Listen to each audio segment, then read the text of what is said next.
drops. P1E goes hard till it pops. Cannonball, don't trust a cop. Johnny Spotswood just don't know when to stop. Yeah, and if you don't like it, you better take your ass up to the snooty box, cause this is the loud spot. Okay, see you later. What's up, everybody? Welcome to the Loud Spot. I'm your host, Sebastian Cosme, right out of Oklahoma City. We got a great show for you tonight. Special guest co-hosting with me is Mr. Los from the podcast MalcoCast. I almost said Malco Crew again. How you doing, man? Hey, man. What is up, Sebastian? Thanks so much for having me today as the guest host. What is up to you, and what is up to Andy Pohl, the man of the hour? Yes, sir.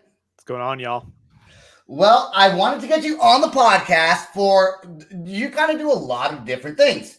You have a record label, you have a podcast, and a kick-ass band that I love to listen to. But we are going to focus on your record label, Sell the Heart Records, which, by the way, he has t-shirts always for sale. They're absolutely fantastic. I bought the pink one because I didn't have a pink shirt, and I said I need to get a pink shirt. So let's talk about your record label and what you do for bands that you sign. Sure.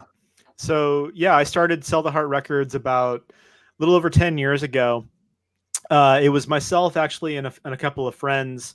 We kind of started this as like a group thing that eventually kind of ended up just kind of being more like my own thing. I mean, as a lot of, I think, things start in earnest with like a group. Mm-hmm.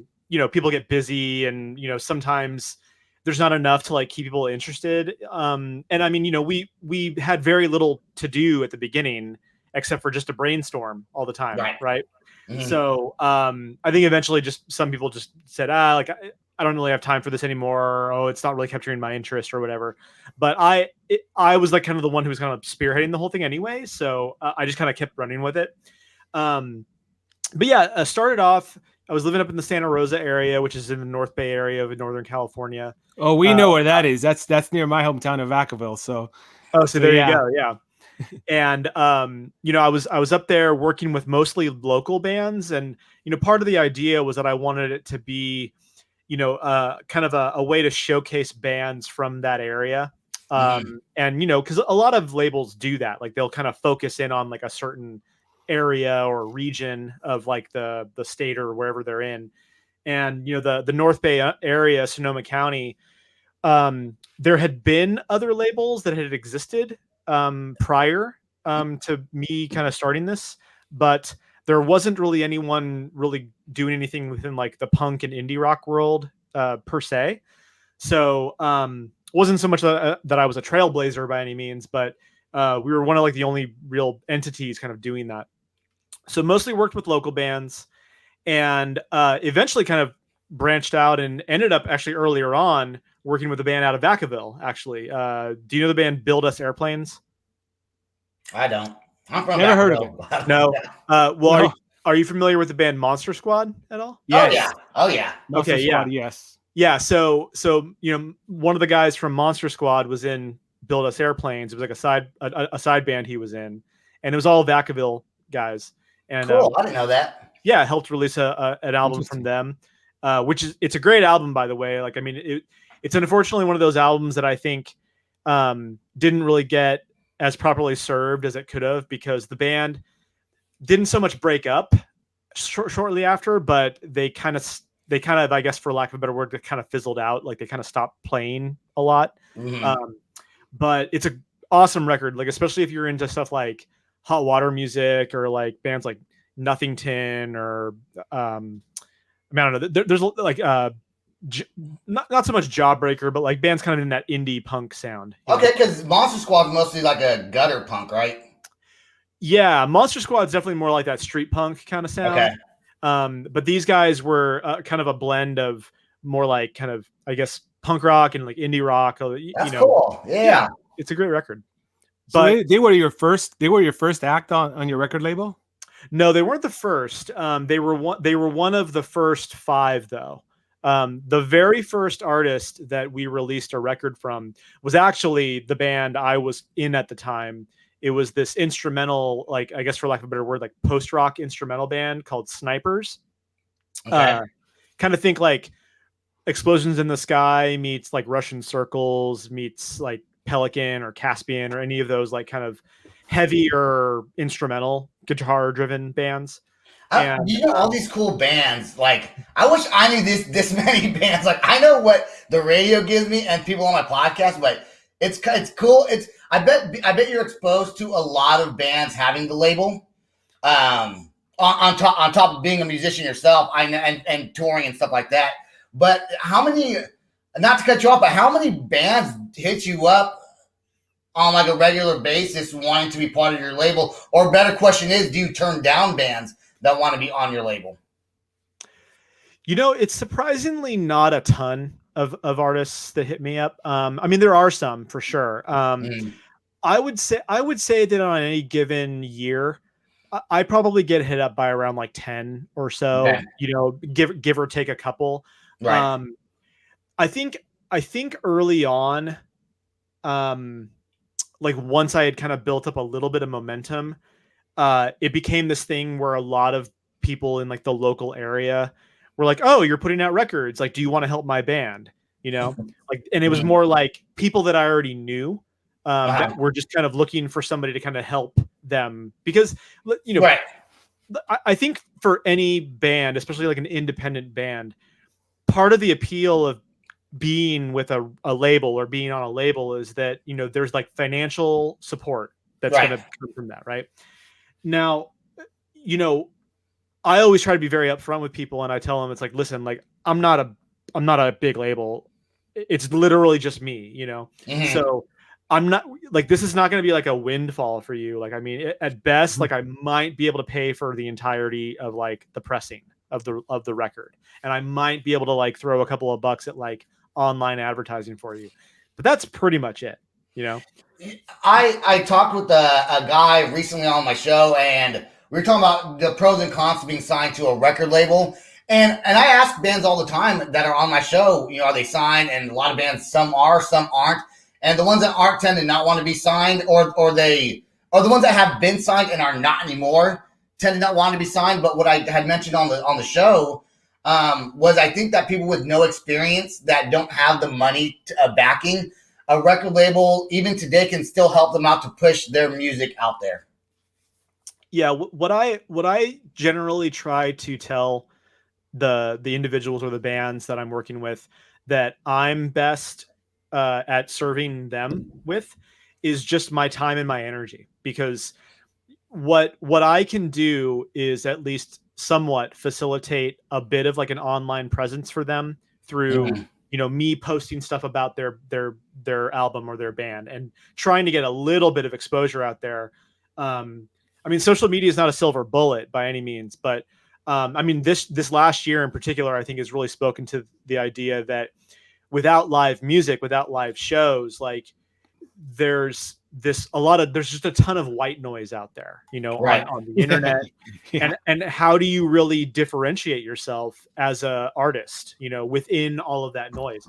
And really, bro, you have to go naked online, man. You have to start an OnlyFans, dude. You have to like chug a 2-liter bottle of milk or something. You know, you got to do something stupid. Well, you're not wrong, actually. Like, Yeah. I mean, and I'm not even really joking when I say that. It's like there are a lot of ways that as a musician or an artist or like a brand, like whatever you want to consider yourself, that you can gain an audience. Yep. But so much of it comes down to like, what is your authentic self and what is it that you are trying to really represent yourself as? If you don't give a shit, we can swear, right? Yeah. Oh yeah. Oh yeah. Too late. Yeah. Too late. If you don't give a shit about having to like fit yourself within like a certain box, you know, and if you're just like, dude, I'm out here to entertain, like I'm out here to be a brand and like make art and like have fun and like all of that stuff, then you can literally do whatever you want. There's no rules, right? And you shouldn't really adhere to that. However, I think most bands and most artists try to confine themselves within like a little bit of like a set of rules for themselves so that they can pinpoint an audience that is really looking for them, you know? Right. Because when you cast too wide of a net, it can be a bad thing, you know, because then you're spreading yourself so thin.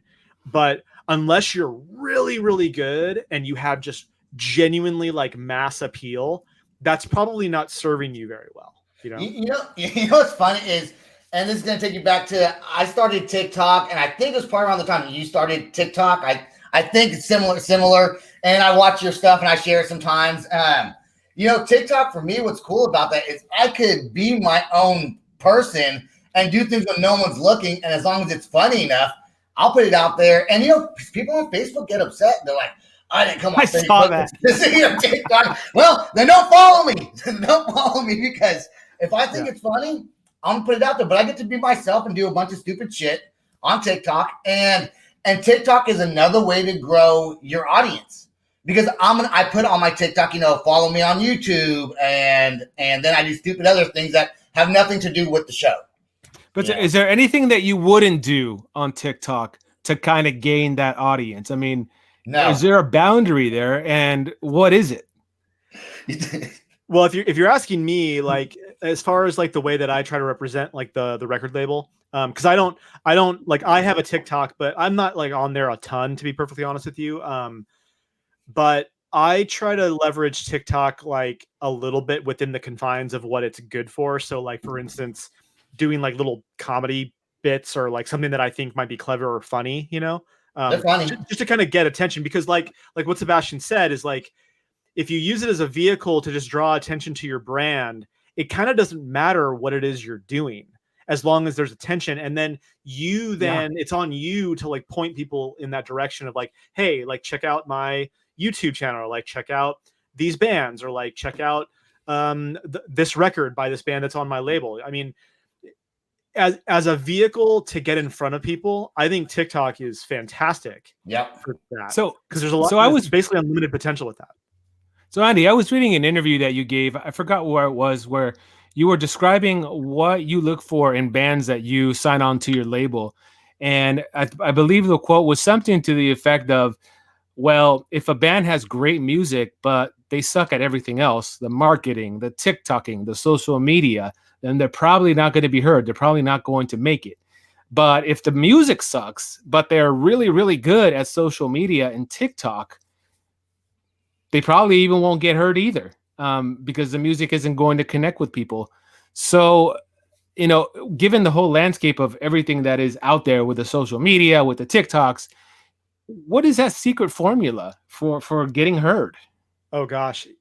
Yeah. I mean, I'm certainly not an expert, you know, and like when I convey that kind of a message about like, you know, you can be a great band, but be horrible at the business or the marketing side of things. And so that's going to leave you flat. Or you can be like, just an okay band, or like, you know, you're writing like kind of generic sounding songs or whatever, but you can be great at it and you still may not be able to connect people.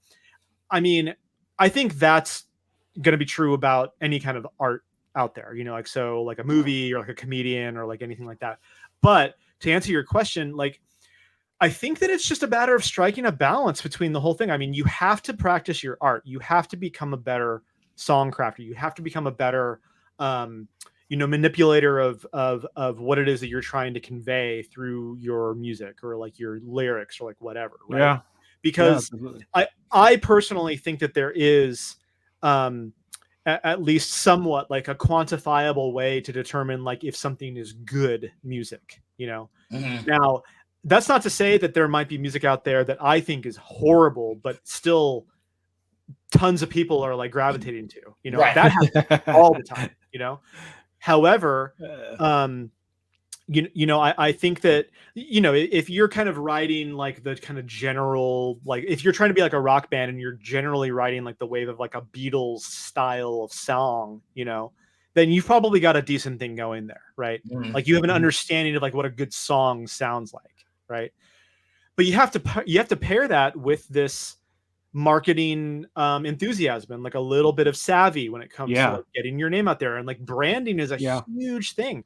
Like, I'm sorry to say it, but like anyone that isn't considering that as part of their agenda in terms of how they promote themselves and get themselves out there into the world is, in my opinion, doing themselves a huge disservice. And you know, it's I don't know, it doesn't have to be like a really big thought out thing, but there has to be something there, you know, because there's only so many people that are going to be really lucky to strike gold.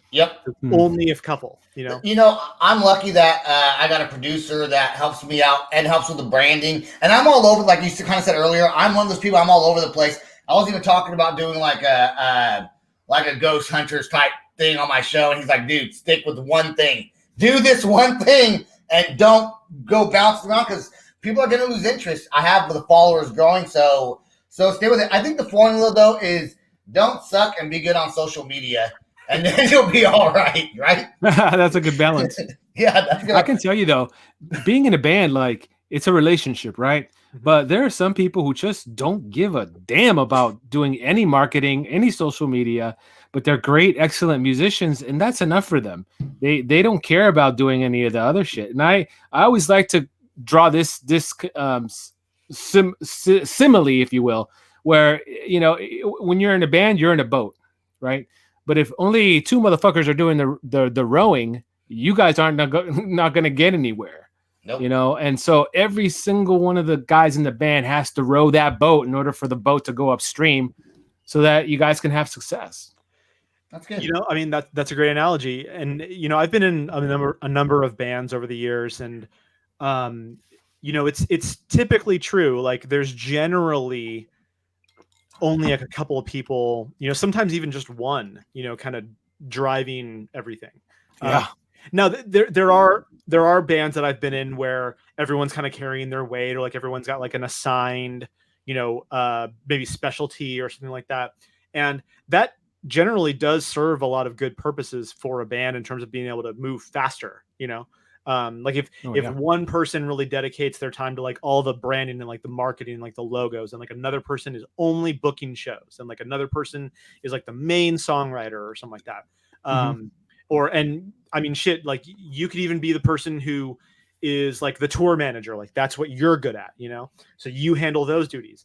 If everyone's, like you said, like pulling their weight and spreading the workload out, that certainly helps, because man, the burnout is real. Like when I've certainly been that person in bands before, where I'm like, dude, I'm like doing all this work, and like, I know that you appreciate it, and that's fine that you appreciate it, but I'd like you to kind of do some of it too. Like, yeah, I know. That's what's cool about a podcast. We're going to talk about that also. Is you kind of just get to do it. I have a regular co-host also, but still, it's like, you know, a lot of it's just, if everyone left, I'm still doing it, you know. But I do want to play the first band, Neck Scars. And what do you want to say about Neck Scars and the video? Sure. Well, yeah, they're a band out of New York. They're one of my more recent, I guess, signings, for lack of a better word. And yeah, they're like a great kind of punk rock, kind of post-hardcore band out of New York. Really great band if you're into bands like Hot Water Music or like Leatherface or Nothington, Dead to Me. Yeah, I mean, kind of like gritty vocals a little bit, but like really good, tight musicianship. Yeah, their album's going to be coming out this summer, and this first track is great. It's a great representation of what they're all about. And this song is called Jarring, correct? Yeah. All right, let's check it out right now. Here we go. Let's do it. Do it.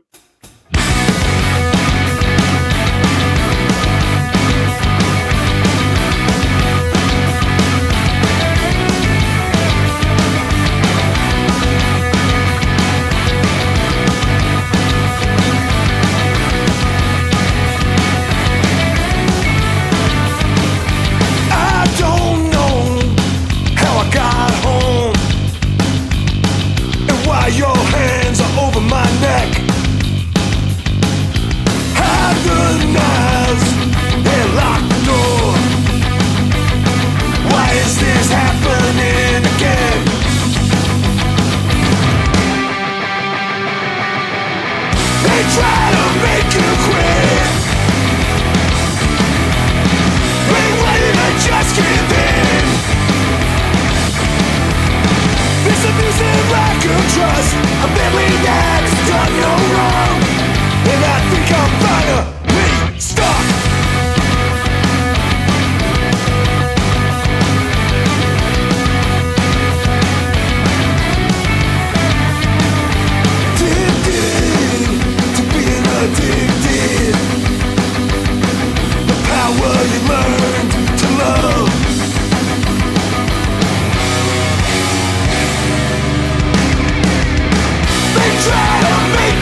trust a family that's done no wrong, and I think I'm finally stuck.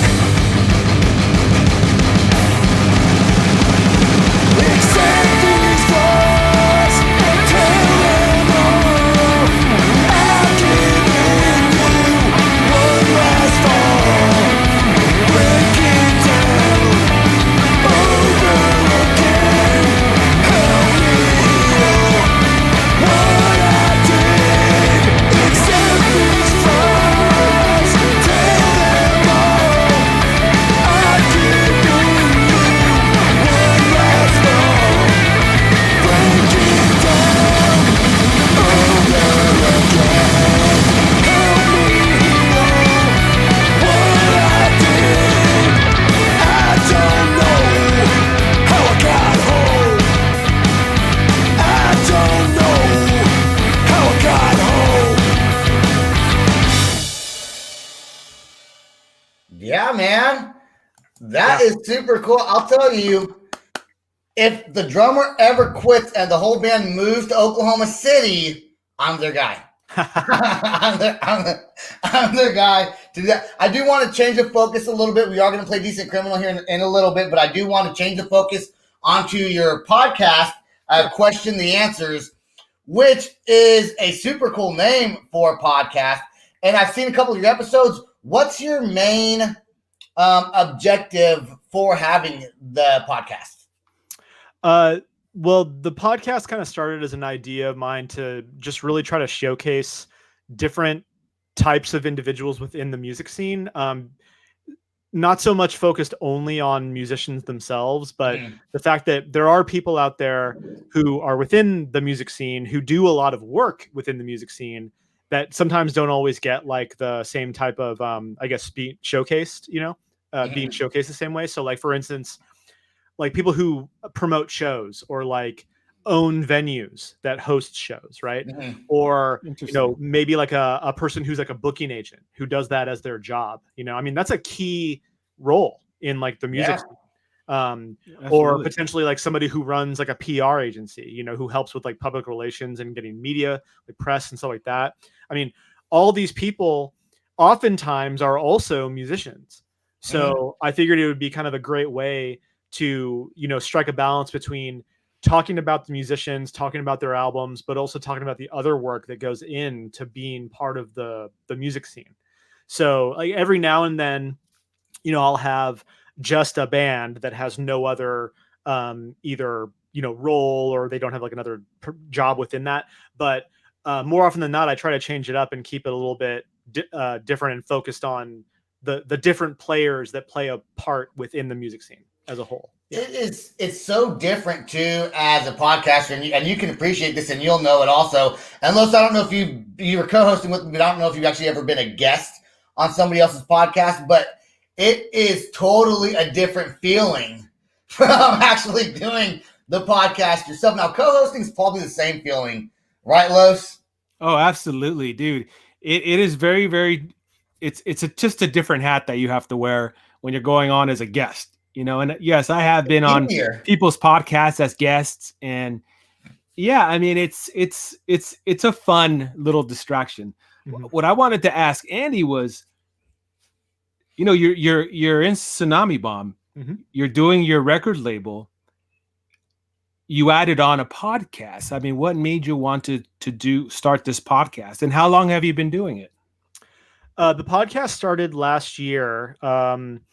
It's something that I had flirted with doing for a while, like maybe like a couple of years, but I hadn't really come up with what I felt was like a good enough, I guess, theme, because I think much like with, running a label or like doing like like a band, like you kind of want to pick like a genre to like, right, like a niche.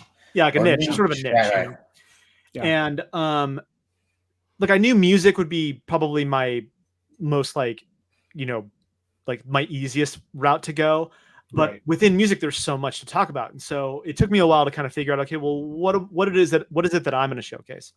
And so once I came up with the idea, it's like, well, maybe I'll just talk to people who like do these different things, and like maybe that will be interesting to people.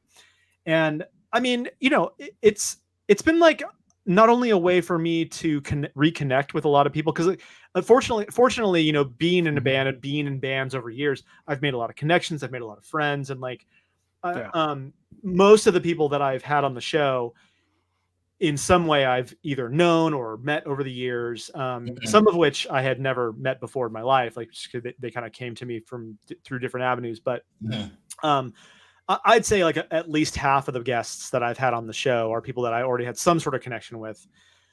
But another reason was kind of just to give me something to do, because during this whole pandemic thing, COVID, like I had extra time. Now, mind you, like I'm currently without a job. Like I got, I'm unemployed at this point. But for the majority of the time during the pandemic, I was working full time. So I was, you know, I had to balance my full-time job during the day with doing the label. The band, you know, had taken a back seat. So that kind of freed up a little bit of space, a little bit of time in my day. So with that extra time and me being at home and just kind of thinking, dude, I kind of want a project, you know? Yeah. So that's why I started mine too, is I was kind of bored and I like music, you know, just like you. Now Decent Criminal, this band has been on okay, he's a Decent Criminal and I'm wearing represent baby. You know, I'm sorry, I gotta you know pop a that's Bill. Since we're all representing, you know, I gotta represent something. Decent Criminal. I saw Mark McGrath. Is it Mark McGrath or Mark McGrath? Mark McGrath. Right? Yeah. Yeah. He did a blind reaction video and was full of compliments while he was watching the video. So how did that even happen? Well, so I was surprised by it.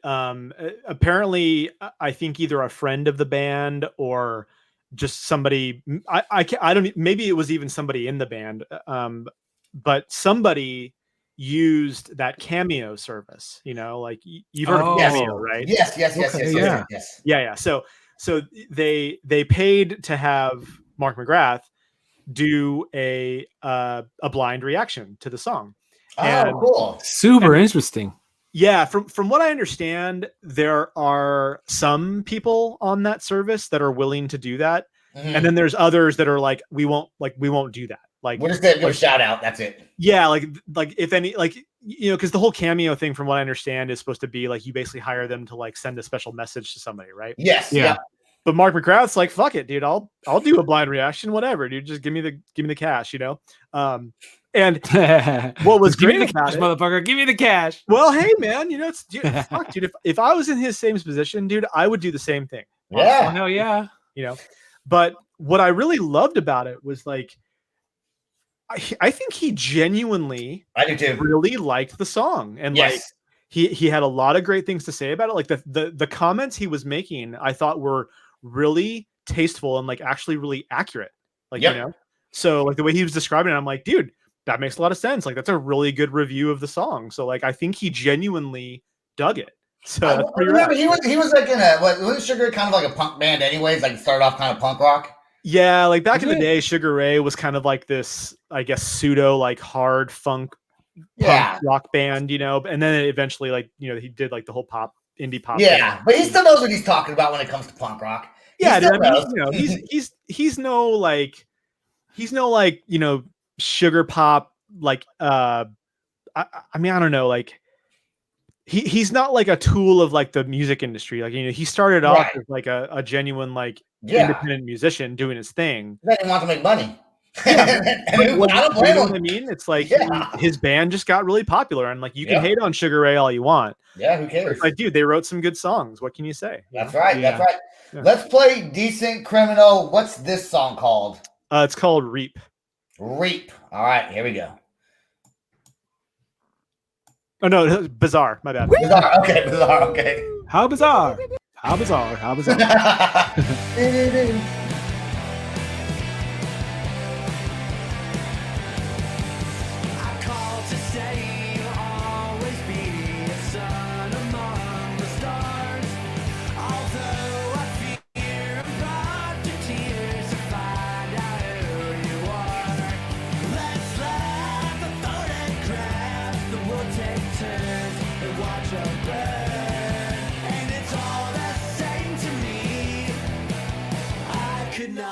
repeat.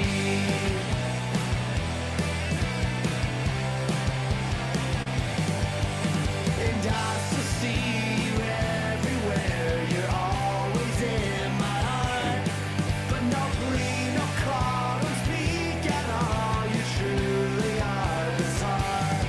Let's laugh and photographs. The world takes turns and watch us burn. And it's all the same to me. I could not repeat what you have, what you've done. Pack it in, money spent, board it up. What a blast though we've had. And it's all the same to me. I could not repeat. Said it's all the same to me. I could not repeat, man. I could not repeat, yeah. I could not repeat.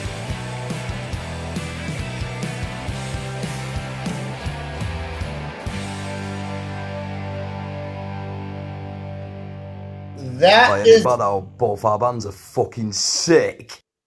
That's pretty can't- cool. You can't swear on my show. Just kidding. What's cool about that video is they found a really unique way to shoot a music video with a bunch of different people during COVID. Yeah, And I that's thought it cool. was really great. Yeah. Okay, last thing I want to touch subject on. That's why we have Andy Pohl instead of all these different things, or instead of like one thing, because I kind of want to talk about different things. I know the band's not here, but is there anything new with Tsunami Bomb at all? Well, during the pandemic, during like, everyone being locked in, the band managed to do some work. We did record a couple of cover songs that got Cool. released. Well, one of them is being released soon. I can't really divulge too much information about that, Right. but one that we did release was a cover of a Daryl Hall and John Oates song called "Out of Touch." Okay. Yeah. Dude, I love that song. Yeah, so that was a fun project. We did that, and then we recorded another one that hopefully is going to be announced here in the next few months. But it's there's just some other details being worked out about it. Yeah. But on top of that, we've been working on demoing a bunch of songs for an upcoming album. We don't specifically know yet about any kind of specific time frames, but ideally what we will do is, now that everyone's been getting their vaccinations, like I'm one of the, like, I think myself and Kate are the last two to get fully vaccinated. I got my last shot, so my fully vaccinated date is actually a week from today. Awesome. And then That's great. And then Kate, I think, will be like a week later. And so what we want to do is we want to, get together again and like really work on these songs in person. Now, Oubliette lives in New York, so it's harder That's for right. us to get all five of us together, because we have four of us on the West Coast, one of us on the East Coast. Right. But we want to try to record all together for this next record that we want to do. The last record we did, we had to do it really piecemeal, and a lot of that was because of just our logistics, but we kind of made a decision that as a band, we wanted to make sure that this next recording would be all done together in one spot. So we're considering going to where Oubliette lives in New York to record out there. There's a really, really great studio out there that we might try to do the recording at. There's also the possibility that she might come to us, and then we might just record out here in the West Coast as well. But there's goods and bads to either one of them. So for sure. Yeah, when you guys do, let me know. I'd love to have the band back on. And I will give you on a little secret that no one really knows, but when you guys were on the podcast, I think it was back in like December maybe, or January, I forgot whenever it was. I don't remember. But my microphone didn't work for a good 10 minutes. And so I actually went in there. I was talking, but for some reason it wasn't working. I think the guest I had on was having a storm, and it messed up my Wi-Fi. I don't know. But I went in and pieced. I made up other things and plugged it in to make it sound like I was there. Because Nice. I was there. But, Nice. So the secret sound, but I made it sound good. So I was like, what? Yeah. No, this can't happen. I was so frustrated with it, but wasn't anyone's fault. But You threw some voodoo magic on that. yeah, Sebastian. made it work. The magic and power of editing. Exactly right. Exactly. Now I don't edit at all because I just say screw it. I mean, I just record it, play it, then I upload it to YouTube and everything, and done editing. There If I you do go. a bad job, I do a bad job. The show goes on. Is there anything else, Andy, that you wanted to say about anything that you're doing that maybe we didn't ask, or something that you want to put out there before we end the show? Just, I'd love for everyone to just at least go check out the record label. You can go to selltheheartrecords.com and there's links to everything there. You can go to our Bandcamp. We have a web store that's separate from Bandcamp. One of the things that I really encourage people to check out is we actually have a vinyl subscription option where you can sign up and you get basically the best price that you could get all of our records at. It's just that you're paying for all of them up front and you get all of them throughout the year. And that includes shipping. So that's an option. The podcast, I'm always looking for people to try to give it a listen. So you can find it on, Apple Podcasts, you can app it on Spotify, Stitcher. And then I also do video of them as well. So you can find it on our YouTube channel. So I'd love for people to come and check out the YouTube channel, subscribe to that. That's also where all the band's music videos are hosted as well.